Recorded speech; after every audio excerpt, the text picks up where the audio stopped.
ಕಾಲ ಹಂಗ ಬರಕತ್ತಿ. ಅವ್ರ ಕಾಲ ಹಂಗ ಬಂದ್ರು ಮತ್ತೆ ನಾವು ಬದುಕುದು ಹಂಗ ನಿನ್ನ ನಮ್ಮಿಂದವರು ಕಾಲ ಬೇಕಾದಂಗ ಬರ್ಲಿ ಅದು ಒಬ್ಬ ಅದನ್ನಲ್ಲ ಆ ಭರವಸೆಯಿಂದ ನಾವು ಬರ್ತೀವಿ.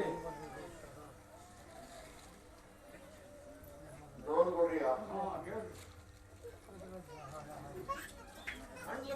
ಕಾಂಡ ಮಾಡ್ಲಾಗ ಕಾಯವ್ ನೀನ ಸದಾವನು ನೀನ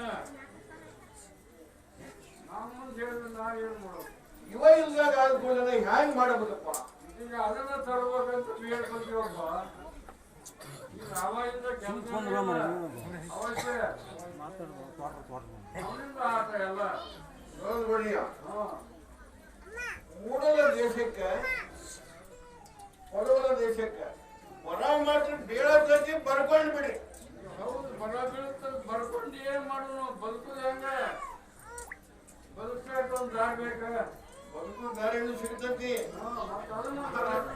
ಹಾಲು ಮಾತ್ರ ಸುಮಾರು ಬರ್ತೀರಪ್ಪ ಅಂತೇಳಿ ಕಾಯವದಂತ ನಾವು ಗೊತ್ತೈತಿ. ಕಾಯವದ ಅನ್ನೋದು ನಮ್ಗೆ ಗೊತ್ತೈತಿ. ಎಲ್ಲ ಪೀಕು ಕಣ್ಣು ಮಣ್ಣ, ಎಲ್ಲ ಮಳೆನೂ ಕಣ್ಣು ಮಣ್ಣ, ಕುರ್ಚೇನು ಕಣ್ಣು ಮಣ್ಣನ.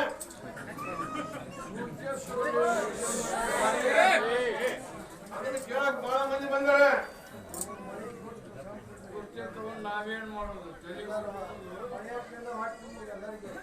ಮಳೆಯಪ್ಪ ಬೇಕು ನಮ್ದು ನೀವು ಯಾವ್ರಾಗ್ಲಿ, ಯಾವುದೇ ಭಕ್ತರಾಗ್ಲಿ, ನನ್ನ ಊರವರಾಗ್ಲಿ, ಯಾರೇ ಆಗ್ಲಿ ಪ್ರಸಾದ ಕಾಯ್ಕೊಂಡು ತಿರ್ಬೇಕು. ನಿಮ್ಮಾಗಿತ್ತು ವರ್ಷಕ್ಕೆ ಪ್ರಸಾದ ಕಾಯ್ಕೊರಿ. ಇಲ್ಲ ತನ್ನ ಸೂಟಿಗೆ ಹೋಗಿ ಕಾಲು ಬರ್ತಕ್ಕೆ ನಿಮ್ಗೆ ಕಾಪಾಡ ಹೋಗಿ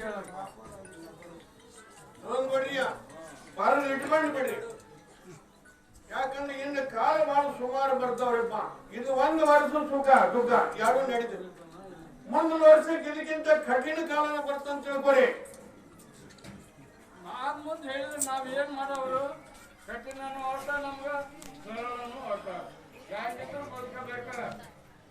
ನಮ್ ಮುಂದೆ ಹೇಳಿದ್ರೆ ನಾವೇನ್ ಮಾಡೋರು? ಅದಕ್ಕೆಲ್ಲ ಹೊಣೆಗಾರ ನೀನು.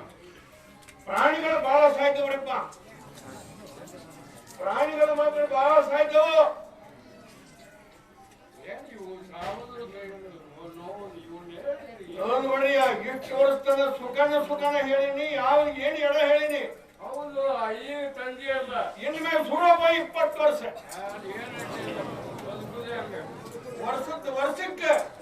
ವರ್ಷಕ್ಕೆ ನೀವು ಪ್ರತಿಯೊಬ್ರು ಕೊಟ್ಟದ್ದು ತುತ್ತು ಪ್ರಸಾದ ಕಾಯ್ಕೊಂಡು ಒಂದ್ಸಲ ಜೀವನ ಮಾಡಿಪ್ಪ. ಎತ್ತರಕ್ಕೆ ಕೊಡ್ತೀನಿ ಹೆಬ್ಬಾಯಿ ಅಂತ ಹೇಳಿದ್ ಬರ್ಲಿಟ್ಕೊಂಡ್ಬಿಡ್ರಿ. ವರ್ಷಕ್ಕೆ ಕೊಡ್ತಾರೆ. ವರ್ಷಕ್ಕೆ ಗೊತ್ತಾಗುತ್ತೆ. ಮೂಡಲ ದೇಶಕ್ಕೆ ಪಡವಲ ದೇಶಕ್ಕೆ ಬರ ಬಿದ್ದು ತಿರುತ್ತನ್ನ ಹೆಬ್ಬಾಯಿ ಅಂತ ಬರ್ಲಿಟ್ಕೊಂಡ್ಬಿಡ್ರಿ. ಆದ್ರೆ ಹುಲಿ ಹೋಗುತ್ತೆ.